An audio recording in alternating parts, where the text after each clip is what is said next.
विधान परिषदेचे आमदार ॲडव्होकेट निरंजन डावखरे यांनी उच्च व तंत्रशिक्षण मंत्री चंद्रकांतदादा पाटील यांना निवेदनाद्वारे अनंत चतुर्थी निमित्त कोकण विभागातील सर्व महाविद्यालयांना एक दिवसीय सुट्टी जाहीर करण्याची विनंती केली आहे। आपल्या पत्रात आमदार डावखरे यांनी नमूद केले आहे की कोकणात अनंत चतुर्थी हा सण अत्यंत श्रद्धा व उत्साहाने साजरा केला जातो। गणेशोत्सव काळात विसर्जनाच्या दिवशी संपूर्ण कोकणात सार्वजनिक वाहतूक गर्दी आणि स्थानिक पोलीस यंत्रणेवर मोठा ताण निर्माण होत असतो। तसेच अनेक विद्यार्थी व प्राध्यापक हे आपल्या गावी गेलेले असल्याने या दिवशी महाविद्यालयांमध्ये उपस्थिती ठेवणे शक्य होत नाही।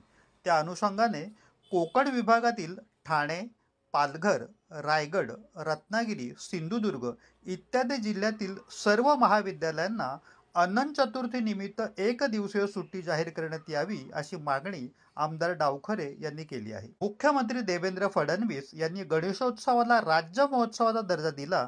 या पार्श्वभूमीवर जर ही सुट्टी जाहीर करण्यात आली तर विद्यार्थ्यांना लाडक्या बाप्पाच्या विसर्जन सोहळ्यात उत्साहाने सहभागी होण्याची संधी मिळेल आणि बाप्पाला मनोभावे निरोप देता येईल असे आमदार डावखरे यांनी आपल्या निवेदनात नमूद केले आहे।